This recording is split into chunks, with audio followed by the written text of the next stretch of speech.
Hello, everyone. Excited you are here. You've made it to video 4, and that means you've gone through some incredible discovery and clarification around your business. And also, you've made it to video 4, which means you're solidifying ideas and movement and progress in your business. So congratulations to you. I know it doesn't feel like congratulations is ready yet, but we need to celebrate the small successes along the way, and commitment and consistency is a big one, and completion, execution, okay? And so today's video is really about beliefs. And beliefs are actually a really big part of growing your business, because what we believe about ourselves, what we believe about the economy, the world, money, all sorts of things impact our success. They impact our actions, they impact our behavior, and they definitely impact our income. And so, having worked with hundreds and hundreds of entrepreneurs, having been one myself and through the journey, and from really listening to everyone and hearing their problems and struggles, I've come up with the top 5 that I want you to be aware of, because if you're aware of them and you can nip them in the bud and make them work for you and affirm them in a positive way, rather than allowing the negative beliefs that could block your business, if we can reset them and reframe them for how they will work for us and our success, that's really, really going to benefit you. So without further ado, we are going to jump into them. I do have a cheat sheet that I am going to refer to. So if I'm looking down, that's what I'm doing. So let's just start with the very first one, okay? The first one has to do with beliefs, and I'm going to say that some of these cross over into fears. So the first one is a belief around being salesy or selling. I hear this so much, where, we will give a suggestion to someone and we'll give a creative, you could do this. No, I don't want to be salesy. Or no, I couldn't do that I would be selling.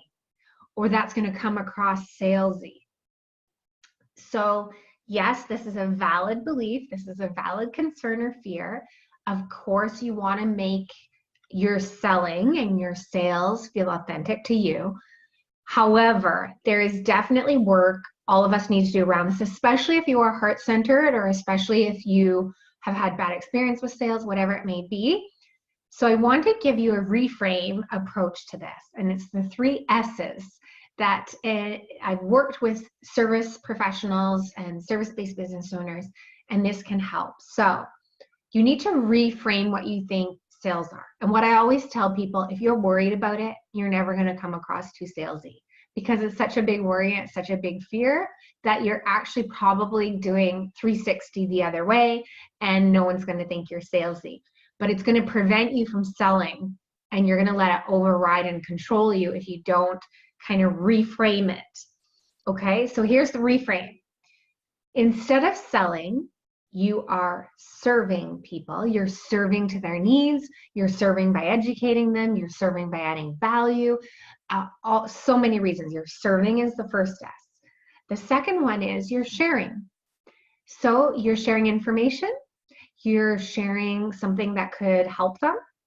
You're sharing options for them to choose. So when you share or when you serve, they always have the choice. They're in the power position. They're in control. So the first off, if you're afraid of being too salesy, you're not going to come across too salesy. And second of all, if you serve or share, you're then tossing the ball in their court. It's up to them if they take that ball and if they want to play. Okay? So, and you need to always have an ask. When you're serving or sharing, you always want to have what we call a call to action or an ask. And that's probably going to be the most comfortable for most people, but you're always just going to have to say, have a little mental check-in. Did I ask them? Because you've probably heard this before in sales. A lot of the time people don't get the sales because they never formally asked. And asking is not being pushy. And I know there's so many ways you can ask. This isn't a sales course. I know sales professionals who can help you, but it's an overview. So the third S, we've got sharing, serving, And the third S is solving. And I love this one because your customers have a problem. They have an obstacle, a barrier, a problem, and you're coming to them with solutions. So you're actually giving them a solution to their problem. It's up to them if they go, the timing is right for me, I have the money for this right now, I'm ready to solve it now.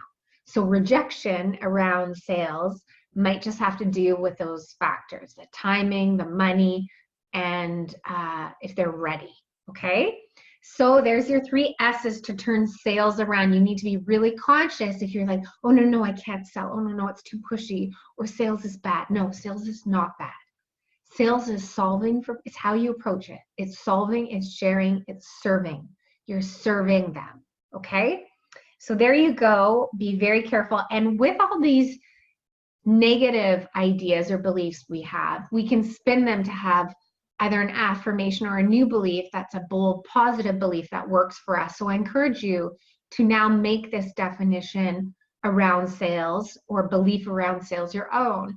You could think of a salesperson who really helped you and it was a positive experience. And maybe you didn't see them as a salesperson, but sometimes I went in somewhere the other day and I was like, am I just being negative about sales with this person? Or am like, are they doing something? And I realized when people push information, push on you without asking questions, I was like, he didn't ask me a lot of questions, or he didn't pull me into the conversation. It was just trying to get out everything about the next sale. And I was worried, I was thinking he's just trying to sell me, or it's the upsell, or maybe I was thinking he thinks it was something technical about computers. So obviously I am not technical. Maybe he's taking advantage of that. So I was being protective of myself. But if he had said, hey, could you use this? Or do you see the value in this? If he had asked more questions, I would have been less resistant. So sometimes sales is about the other person, and it's about asking questions, and it's about making it about them. It's not about us. So hopefully that helps you create a new belief for yourself, whatever it may be. All right. Number 2. This one you might be surprised at, but this is actually probably one of the biggest ones I see and the biggest ones I coach people around. So let's just say you've been doing something your whole life, but you've been doing it as an employee, or you've been doing it your whole working career. And then you decide to start your own business. So maybe you've worked for someone, now you're becoming a consultant. Maybe you've done kind of work that, or you've had success with it, in your business or as an employee, but now you're going into it in your own business. New business owners feel new. And when you feel new, you feel like you're starting at the bottom of the totem pole. And so new entrepreneurs, even if they've done it 20, 30, 50 years of their life, they go, no, I'm a new consultant. So I'm just starting new. And of course, people are going to know I'm new. So I need to charge at the base here just to get in the market. And I want to scream and jump up and down and shake you and say, do not do that. Because first of all, let's look at what you bring to the table. You've either had huge experience with it, life experience or otherwise. Maybe you've had career experience, you've actually practiced it. That does not mean you're new. You're new in your business, you're not new at your skill. The knowledge is not new. So let's look at how many years of knowledge you have. Let's look at how much experience you have. If you really are new and you're going into a new career, maybe that's valid. However, I would like to fight. I would like to really firmly suggest that you don't start at the bottom, because it's really hard to raise your prices later. And then where you price yourself is positioning in the marketplace. So if you position yourself low, they're going to think, oh, the value is low, the expertise is low. So if your expertise is really at 10 plus years and you're charging low, that is a mismatch right away. If you really truly are new at something, I can see maybe where you might want to start here, but remember, it's still a positioning. You can be brand new at something, but maybe you're going to have really high expectations. Maybe you want to serve the average or the higher end client. Price according to the market you're attracting and your brand. If you want to be a high expectation brand, a high service brand, you can price higher right out of the gate, okay? And when you do that, it's not as hard. You don't need to work as hard, but it's not as hard to change prices later. So your pricing says something about how you feel about yourself. It says something about who you want to attract. And it also says the level you're going to deliver. It sends a message. Be very careful. I worked with someone and I was like, are you running a business or are you running a charity? Because, and you know, he laughed and stuff. And I was like, you're a business owner. Business owners can make money. You need to make money or you're not going to be a business owner. And, you know, he was a very nice guy. That's something else I want to talk to you about. Okay. Business, you can still be nice and make money. They can coexist.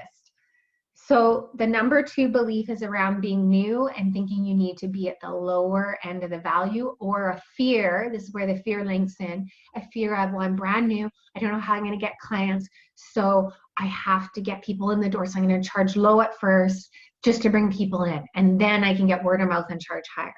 It is a strategy. Just remember those points I said. It is also a belief. And a belief around the value you're capable of, the value you have already. And there's a fear in there. So be cautious, okay? I'm telling you what these beliefs are. They're going to hit you up the side of the head. You're not going to know what happened to you. I'm trying to prevent this for you. So number 3, this is probably one you would expect. But you might not be conscious of it. I have experienced this. I think every entrepreneur has, if they're honest with themselves. Even the macho, like say, think of a boxer or someone in like a wrestler who would be so macho. We are all human beings and we all have some doubts. So belief number 3 you need to be aware of that will block your business growth is around your worth, okay? And what I mean around that, around your worth, it can actually extend to what you believe you're capable of. It could be the belief, yeah, well, I'm not enough. And you might not be aware of this. It kind of creeps up on you. And you don't really know it sometimes until you're in action or until someone else comes along or you see someone else and you go, oh my God, like I'm not doing what they're doing or they have so much more to offer. And then all of a sudden we think, I'm not enough. Or we don't have the sales we want being a new business owner, and all of a sudden we think I'm not worthy because of results, when really it's just that we're new and we've got to do more marketing and it's a competitive marketplace. So here's what I want to say around this. Self-esteem and our worth can hit us personally in our personal life. So something's going on in your personal life or has, whether it be a parent, a spouse, a friend, sibling, anyone who has demeaned or impacted you on your self-worth, that is going to affect you in business. Even if they said something that has nothing to do with your business and professional life, it could affect you. So be aware of that. And then of course, professionally as well. And what I want to say is you are not your thoughts, you are not your past experience, nor are you what anyone has said to you. You are what you believe you are what you say you can do and will do, and you are what you are becoming. And that's really, really important. So you can look online, there's some YouTube videos around a study that was done, I think, with people who did I am enough. I am enough. Just simply said that in the mirror, looking themselves in the mirror, they wrote it on their mirror and they said it every day. And they said it numerous times all throughout the day. I am enough. I am enough. And their lives changed. I don't think that's enough. So sometimes I think you need to, in addition to I am enough, the reason I say that, I think it is great. It's a great exercise to do. It's proven. However, sometimes it's fun to add to that and say, I am more. I am more than I believe I am. I am more than I have done. I am way more than my bank account right now. Okay, so get some sass behind that, get some swank, and have fun with it. So the I am enough is a practice, and the worthiness can be very deep rooted, and you might need to work on that with someone. Okay, I can tell you the leadership course I took, we do a lot of work on beliefs for people so that they can push through to their next level, and we look at what's holding them back, because often it's what we believe. It's often sometimes our history, our heritage, experiences we've had, okay? Stories we tell ourselves. All right, we'll leave that be, but practice your I am enough, check in on your worth, and elevate it and work on it to get to where you want it to be for your business success. All right? Number 4. Ooh, this is a good one. Of course, this one is in here. What are your money beliefs? So this is really interesting. So money beliefs can come from where you're at right now and your experiences. So let's just say you want to target a higher end client. And let's just say you've never made more than 40,000. And your perspective or your experiences might be, well, no one could ever pay 3,000 a month for my services. I mean, that's what I make per month. How could anyone pay that on top of all their expenses? You can't let your experiences or your income dictate what is possible for you in your business or for your customers to pay. Okay, so that's first and foremost is beliefs around what we can make, beliefs around what people will pay. And of course, you have to do your market research. But around money, there are thoughts like, I never have. There are thoughts like, I can't. Or what would make me think I could. This has never happened before for me. And so we need to shift those beliefs to, I can, I will, I am is the most powerful belief statement you can make. So it can be, I am making $5,000 a month. I am making $10,000 a month. I'm making 100 grand this year. Whatever it be, we need to enforce those, and we need to check in on our beliefs around what is possible for us, beliefs around what we think other people can pay, and do research with that. So it's not just what we think, but it has to align with your business, your target market, all those things. And beliefs around the certainty of knowing. So even if you haven't done something, we actually have to think in certainties. So a way to get around this, if you have never made 10,000 a month, is to go, I know it's possible. And if it's possible for Joe Schmo over there, it's possible for this Joe Schmo right here I'm looking in the mirror at.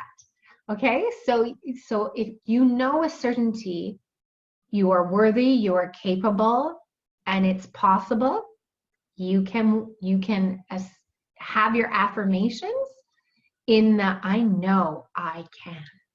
It hasn't been done yet. Don't live with what's in the past. Live with what's possible.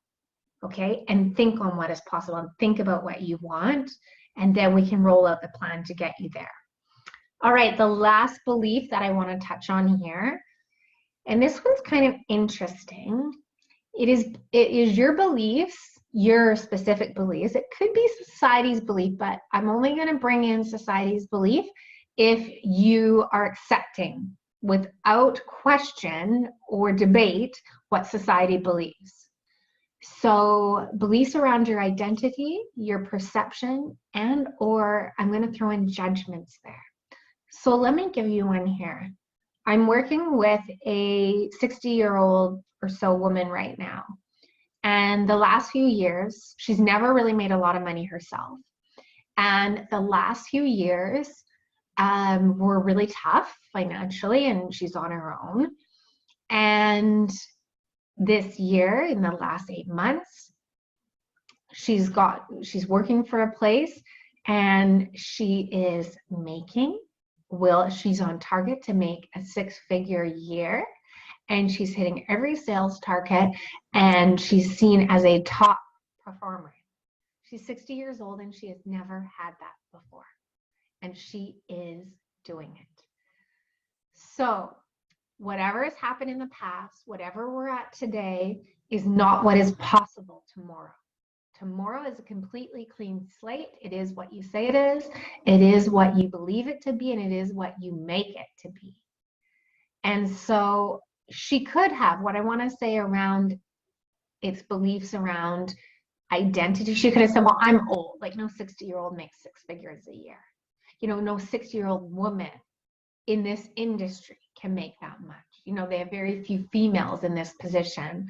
There's no way I could make that much. No, she didn't have any of those beliefs. She had beliefs that affirm what she wanted. She could have had a belief around, you know what, I've always been in a helping profession. I've always been a supporter, and people who help and support and care about people don't make six figures. So that's a perception, and I want to bring that one to light in the service-based industry, because often when we're helpers, and I talked to an entrepreneur the other day, and they're like, well, I would be the kind of the person who would put in extra hours, and I feel bad about charging people. You got to get over that. You got to get over that real quick. So I don't know how you're going to do it, if you need a lobotomy or something, but you can be nice and make money. Okay, so if you have that belief that, okay, I'm a helper. So your identity is in helpers don't make money. Like nurses never make a lot of money. And, you know, these people over here don't make a lot of money. And like all these helping professions, you might think, well, I'm a helper. And so that's another thing, your identity of, do you see yourself as being, you might not be a money motivated person. I'm going to tell you right now, my years and my experience has been giving too much and over delivering. And I've always been a helping profession. And I find myself talking to people sometimes now because I'm supporting them. And I've turned into not a money person. I'm going to say I've never been a money person, but I've turned into a businesswoman. And so I haven't lost myself. I'm still, sometimes I think you should be more of a badass. You shouldn't be nice and stuff like that. And I am pulling up more of that firmness, and I am pulling up that businesswoman, but I'm still me. I think I'm still nice. So if you have identity issues, beliefs related to money, related to business, you got to now go, okay, I need to adopt some new beliefs. Yes, I can be a mom and make money. Yes, I can be someone who has never made a lot of money and now make a lot of money. Yes, I can do this with a disability. Yes, I can at any age do this. And I'm going to say I've heard a lot of beliefs where people are in industries. Let me give you a few examples. This hit me even when I first started personal training. I had this belief you had to have like this rock solid body, because that's what we see in the news and on the front of magazines and everything like that. And I remember expressing that fear, like, how can I do this? Yes, I'm good at sports. Yes, I have all the knowledge. Yes, I can help people. And I think I shared it to my eldest sister, and she said, yes, but you have the experiences of how hard it is to maintain your weight. You have the experience of working at it, of knowing what works and not. And the inner challenges, that's what's going to make you so great at this. And I was really young, and I had the fear of, I don't look perfect. You know, I got extra weight on me, and who's going to want to train with me, blah, blah, blah. And she said that to me, and all I needed was someone to go, yeah, you can. And I did. So those are beliefs around industry. I'm working with someone right now who has a bit of a challenge. It's very similar in the health industry. She's like, yeah, do I look the part? Those are judgments of society that we may have adopted in our industry. You could have, I have someone I'm working with right now who's more in the corporate world, and she's from a small town, and she has this small town identity with her of, well, I'm homely, I'm friendly, like everyone gets along, and you know, it's just a really down to earth kind of person. And she's in a very male dominated kind of competitive industry, and she's doing really well, but that's not her. And so now that she's at this higher level, she's like, I never saw myself here. This is a bit, she's grappling with her identity of, I'm here, people push me here, people said I should be here, but I never saw myself here. Identity is very important. There's a great book out right now that you could check out called The Alter Ego by Todd Herman, where you can create your alter ego. And lots of movie stars and athletes work with that. So what you believe around your identity, around your perception of yourself, and also around judgments that you have of yourself. And sometimes judgments are filtered through society, they're filtered through our environment, our network. So you need to make decisions if those are things you're going to adopt. You need to examine and decide what you're going to believe to be true for you. There you have it. There's 5 beliefs that stop the growth, that block and stop the growth of our business that we need to work on. I am sure there are more, and they are more for each of us individually. I would have one different than you would have one. If you want to do any further work around beliefs, it's an area I love to do. I've done the leadership and the confidence certification courses that deal a lot with that. I'm happy to explore that with you. But in the meantime, what you can do on your own is write down your beliefs. The second you write them down, it brings them up out of your subconscious, and write them down on paper. Do an examination of, is that true or false? I had to do this recently myself in an area of my life. And then when I kind of looked at it from an outsider perspective, I'm like, why did you accept that belief for yourself? And it's holding you back, or you like, don't let it go. Okay. And you need to do that. You need to write out your beliefs that are blocking you, put them down on paper, look at them. And they're now out of your subconscious. Now you need to look at it and go true, false. Is that true about you, or is it false? And if it is false, you need to rewrite it, and rewrite it as an affirmation that will serve you, a bold, confident, crisp confirmation. You know, one of the people I worked with, one of her affirming confirmation was, I am frigging awesome. That's how she rewrote it. That's what she's saying to herself. And there is energy in the words we say to ourselves and the self-talk. That's all I will say. I hope you've enjoyed this. Do your belief work, get rid of the blocks so you can go on and build your business. Congratulations for getting through video 4. I'll be coming back to you if you need any more support, but obviously if you would like further work or specialized catered work to your business, please reach out to me at jody@jodykennett.ca, or just pop on my website and give me a shout. Whatever works for you, DM me on social media. I want you to reach out and not get stopped so you can move forward. Let's go do this. I can't wait. I'm excited to hear from you. Please do reach out. Let me know what you learned from this, what you're going to be working on, and what your positive, bold belief is going forward. You are rocking it. Let's go. All right. We'll see you guys later. Bye.